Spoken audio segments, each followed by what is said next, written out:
Kalian pernah nggak sih lagi bertransaksi atau ngitung uang, terus bingung sendiri gara-gara nolnya kebanyakan? Misalnya angka ini. Angka itu dibaca 1 kuadriliun rupiah, dan angka nolnya ada 15. Ribet banget nggak sih nulisnya? Terus kalau kita belanja online dan bayar via transfer, mesti teliti banget ngecek deretan angka nol itu. Salah ketik satu aja bisa berabe urusannya. Belum lagi urusan input data di sistem IT bank atau akuntansi. Makin banyak nolnya, makin gede peluang error. Nah, masalah inilah yang bikin isu soal redenominasi rupiah kembali muncul ke permukaan. Dan kali ini lebih serius. Soalnya, wacana redenominasi rupiah diangkat lagi sama Menteri Keuangan Purbaya Yudisadewa dan ditargetkan selesai di tahun 2027. Di video ini, kita akan menjelaskan dengan mudah soal apa itu redenominasi rupiah, kenapa rencana ini lama tertunda, dan yang paling penting, apa plus minusnya. Jangan lupa like video ini, komen pendapatmu, share ke temenmu, dan subscribe ke channel Baiklah biar nggak ketinggalan bahasan menarik lainnya soal hal-hal yang kelihatannya biasa tapi ternyata krusial. Sebelum masuk lebih jauh, kalian harus paham dulu sama konsep redenominasi yang bakal kita bahas sepanjang video ini. Konsep macam apa ini sebenarnya? Jadi, redenominasi adalah penyederhanaan nominal mata uang tanpa mengurangi nilai tukarnya. Dalam konteks ini, mata uang yang mau disederhanakan nilainya adalah rupiah, maka kita sebut sebagai redenominasi rupiah. Cara menyederhanakannya dengan memotong angka 0. Misalnya, kalau ada penghapusan 3 angka 0, maka Rp1.000 akan menjadi Rp1. Begitu seterusnya. 5.000 cuma akan jadi Rp5, 10.000 akan jadi Rp10, dan 100.000 akan jadi Rp100. Intinya nilai mata uangnya akan tetap sama, cuma angkanya aja yang beda. Ini berbeda dengan sunring atau pemotongan nilai mata uang. Sunring adalah kebijakan ekstrim yang dilakukan saat inflasi parah, di mana nilai real mata uang dipotong. Contohnya, tahun 1960-an, uang kertas Rp1.000 dipotong nilainya jadi cuma Rp100. Ini jelas merugikan masyarakat karena daya beli langsung anjlok.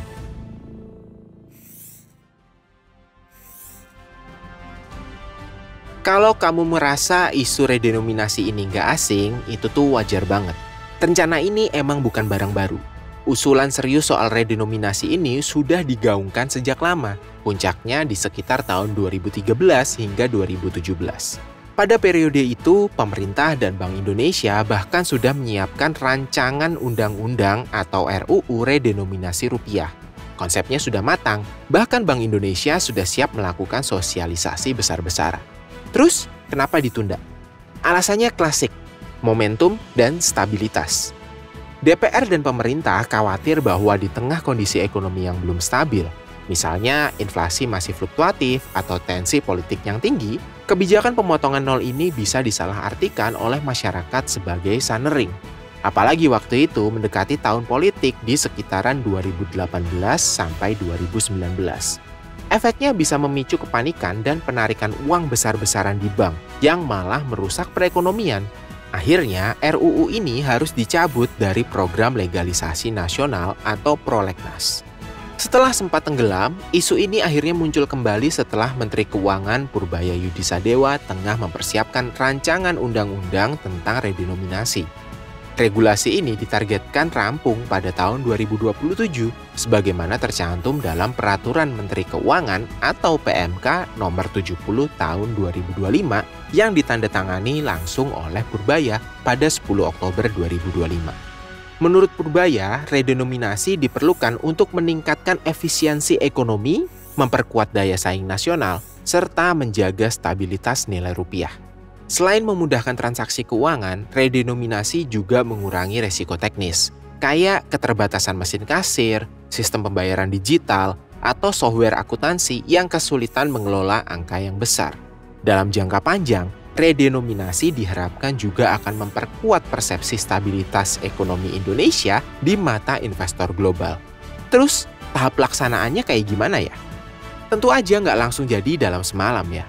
Proses redenominasi dirancang berjalan secara bertahap sesuai peta jalan dalam Rencana Strategis Kemenkeu 2025 sampai 2029. Setelah penyusunan RUU selesai pada tahun 2027, pemerintah akan memulai tahap sosialisasi kepada masyarakat, penyesuaian sistem keuangan, serta masa transisi di mana uang dengan nominal lama dan baru akan digunakan secara bersamaan. Kemenkeu menilai tahapan transisi ini tuh penting untuk memastikan kesiapan pelaku ekonomi, lembaga keuangan, dan sistem pembayaran nasional. Pemerintah juga akan berkoordinasi dengan Bank Indonesia untuk memastikan stabilitas harga dan kepercayaan publik tetap terjaga selama proses berlangsung.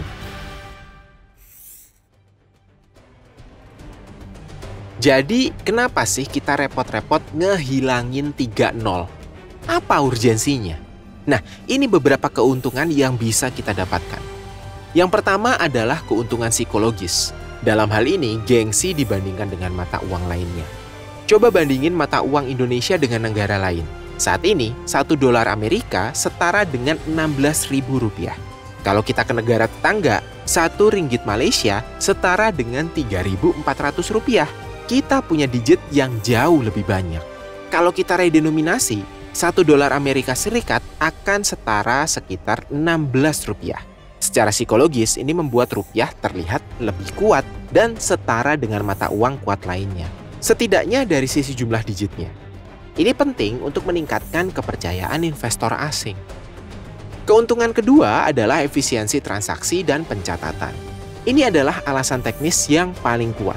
Bayangin, kamu kerja di bagian accounting atau kasir. Jumlah nol yang banyak sangat rentan menimbulkan human error atau salah ketik. Di sistem IT perbankan, semakin banyak digit yang harus diproses, semakin besar beban server dan semakin tinggi biaya pemeliharaan infrastruktur. Dengan menghilangkan 3 nol, semua proses pencatatan, transaksi, dan pelaporan keuangan akan jauh lebih sederhana, cepat, dan efisien. Keuntungan ketiga berhubungan sama simplifikasi pendidikan. Mengajarkan konsep keuangan kepada anak-anak jadi lebih mudah. Guru nggak perlu lagi pusing membedakan miliaran, triliunan, dan kuadriliunan dengan deretan nol yang panjang. Tapi redenominasi juga punya sisi negatif yang patut kita antisipasi. Pertama, resiko rounding up alias pembulatan inflasi. Misalnya, harga permen sekarang Rp1.500 akan menjadi Rp1,5. Nah, pedagang kecil cenderung membulatkan ke atas menjadi Rp2 untuk memudahkan pengembalian uang. Jika ini terjadi serentak, akan memicu inflasi kecil secara massal. Kedua, biaya implementasi yang mahal. Pemerintah harus mencetak uang baru, dan beberapa sektor kayak retail, perbankan, dan IT harus mengubah sistem software dan hardware mereka. Ini jelas butuh biaya yang nggak sedikit. Terakhir adalah potensi kepanikan publik. Meskipun sudah disosialisasikan, selalu ada risiko masyarakat panik dan mengira ini adalah sunering yang bisa memicu penarikan uang besar-besaran.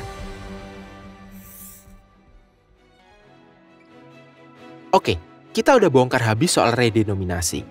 Ini adalah rencana besar yang niatnya baik, bikin rupiah lebih efisien, lebih bersih dari nol, dan meningkatkan kepercayaan. Kuncinya cuma satu, timing. Selama ini, rencana redenominasi terus tertunda bukan karena Indonesia nggak mampu secara teknis, tapi karena pemerintah dan BI sangat hati-hati terhadap potensi kepanikan masyarakat dan resiko inflasi pembulatan. Mereka nggak mau redenominasi yang tujuannya menyederhanakan, malah disangka sunering yang merugikan rakyat.